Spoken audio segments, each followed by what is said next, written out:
আমরা সবাই চাই যে আমাদের চুলটা যেন প্রচুর পরিমাণে ঘন হয়, লম্বা হয়, চুলটা কালো হয় আর চুল ওঠা বন্ধ হয়। আমরা কিন্তু সবাই চাই। আর দেখবে এখন কিন্তু প্রচুর গরম, আর এই গরমে কিন্তু দেখবে মাথার মধ্যে প্রচুর পরিমাণে ঘাম হয়, যার ফলে কিন্তু এতে কিন্তু ঘামগুলো জমে জমে কিন্তু মাথার মধ্যে চুল উঠছে। আর চুল উঠে উঠে দেখবে চুলের টাক পড়ে যাচ্ছে। অনেকে দেখবে মাথার চুলের গোড়াগুলো দেখবে পেকে পেকে আসছে। একটা সম্পূর্ণ ঘরোয়া রেমেডি, এটা করে মাথার মধ্যে খুশকিও দূর হবে আর চুলটা ঘন লম্বা হবে। তো আমি এখানে চাল নিয়েছি। হ্যাঁ বন্ধুরা, তোমরা তো সবাই জানো চাল আমাদের চুলের জন্য কতটা উপযোগী, সেই চালের জল। তো আমি এখানে চালটা কিন্তু রাতে ধুয়ে রেখে দেবো। প্রথমে কিন্তু চালটা একটু ধুয়ে নেবে, ধুয়ে নিয়ে প্রথমে যে জলটা হয় ওটা ফেলে দেবে, তারপর জল দিয়ে ধুয়ে তোমরা এটা সারা রাত্রি এইভাবে ভিজিয়ে রেখে দিবে। তো সারা রাত্রি আমি এটাকে ভিজিয়ে রেখেছিলাম। তো চালের জলটা তোমরা দেখতে পাচ্ছ, চালের জলটা আমার ঘোলাটে ঘোলাটে হয়ে গেছে। এরপর এটাকে আমি চালের জলকে আমি এইভাবে বের করে নেব।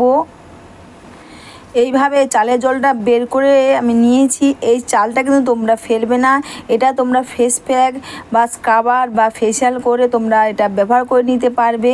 তো তোমরা দেখতে পাচ্ছ চালের জলটা আমি বের করে নিয়েছি। তো চালের জলের সঙ্গে এখানে দিচ্ছি আমি চিনি, 1 চামচ মতন চিনি দিচ্ছি। চিনি কিন্তু আমাদের মাথার মধ্যে যে খুশকি হয় সেটা কিন্তু এই চিনি দিয়ে ব্যবহার করলে কিন্তু খুশকিটা বন্ধ হয়ে যাবে দেখে, যার ফলে কিন্তু চুল ওঠা বন্ধ হবে। আর এখানে দিচ্ছি আমি শ্যাম্পু পাতা।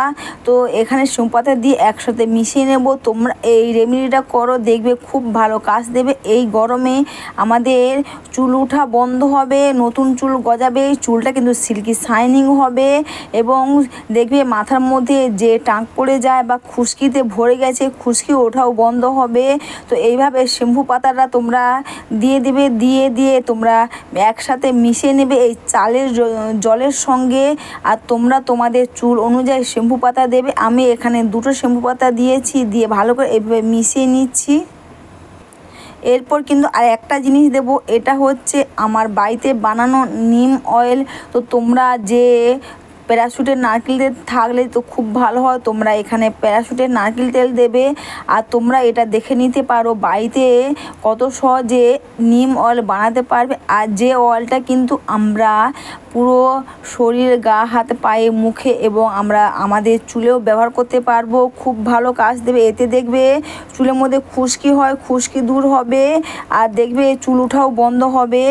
আর সবার প্রথমে কিন্তু তোমরা এটা একটা কটন প্যাড নেবে, আর কটন প্যাড নিয়ে পুরো চুলের মধ্যে এটা তোমরা লাগিয়ে নেবে।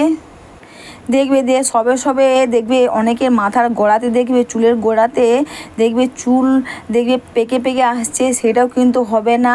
আর এটা পুরো চুলের গোড়াতে এইভাবে সিঁথিগুলো ফাঁকা করে করে নিয়ে পুরো একবারে চুলের গোড়াতে এবং চুলে তোমরা এটা লাগিয়ে নেবে। আর এটা কিন্তু অবশ্যই বন্ধুরা তোমরা মাথায় যে তেল অবস্থায় আমি যে তেল দিয়েছি, তোমরা তোমাদের পছন্দ মতন তেল দেবে। তোমরা যে তেল ব্যবহার করো তোমরা সেই তেল এতে 1 চামচ মতন দিয়ে এটা মিশিয়ে নেবে। আর এটা প্রতিটি চুলেতে এইভাবে কটন প্যাড দিয়ে তোমরা লাগিয়ে নেবে। আর তোমরা চাইলে স্প্রে বোতল দিয়েও তোমরা এটা লাগাতে পারো। অবশ্যই বন্ধুরা ভিডিওটা তোমাদের ভালো লেগে থাকলে তোমরা কিন্তু কমেন্টস করে অবশ্যই জানিও। আর তোমরা এইভাবে যদি শ্যাম্পুর সঙ্গে আর চালের জলে তোমরা এই রেমেডিটা করতে পারো, দেখবে খুব ভালো কাজ দেবে। তাছাড়া এই গরমে দেখবে প্রচুর পরিমাণে চুল উঠছে, সেটা কিন্তু চুল ওঠাও বন্ধ হবে। তোমরা এটা প্রতিটি চুলের গোড়াতে এবং প্রতিটি চুলেতে তোমরা এইভাবে লাগিয়ে নেবে। আর এটা লাগিয়ে নিয়ে তোমরা তোমাদের কিন্তু বেশিক্ষণ তোমাদের রাখার প্রয়োজন হবে না। তোমরা এটা লাগিয়ে নিয়ে তোমরা এটা 10 থেকে 15 মিনিট তোমরা এটা রেখে দেবে। তারপর কিন্তু তোমরা এটা প্রতিটি চুলেতে লাগিয়ে নিয়ে কিন্তু হাত দিয়ে ভালো করে একটু মাসাজ করে নেবে, দেখে যেন প্রতিটি চুলের গোড়াতে এটা ঠিকভাবে এটা লাগানো হয়। আর তোমরা চাইলে কারো সাহায্য নিয়ে তোমরা এটা করতে পারো এবং এটা প্রতিটি চুলেতেও তোমরা এইভাবে টেনে টেনে করে পুরো চুলেতে লাগিয়ে নেবে। আমাদের চুল ওঠা তো বন্ধ হবে আর চুলটা কিন্তু সিল্কি শাইনিংও হবে। আর এটা তোমরা সপ্তাহে 2বার করতে পারবে, বা সপ্তাহে 1বার বা 15 দিনে 1বার তোমরা এটা করতে পারবে। যদি সপ্তাহে তোমরা এটা 2বার করো, দেখবে শ্যাম্পুর সঙ্গে স্নানের আগে করতে পারো, খুব ভালো কাজ দেবে। এরপর কিন্তু তোমরা চাইলে শ্যাম্পু করার সময় তোমরা যে শ্যাম্পু ব্যবহার করো তোমরা সেই শ্যাম্পু দিয়ে তোমরা চুলটা ধোবে, না হলে এতেই তোমরা একটু বেশি করে শ্যাম্পু দিয়ে এটা মেখে নেবে। 15 মিনিট পর তোমরা চাইলে তোমরা যে শ্যাম্পু ব্যবহার করো সেটা দিয়ে করতে পারো, বা কন্ডিশনার দিতে পারো। তো আমি কিন্তু কোনো কিছুই দেইনি, জাস্ট চুলটা ধুয়ে এসেছি। অবশ্যই বন্ধুরা, ভিডিওটা তোমাদের ভালো লেগে থাকলে তোমরা কিন্তু কমেন্টস করে অবশ্যই জানিও।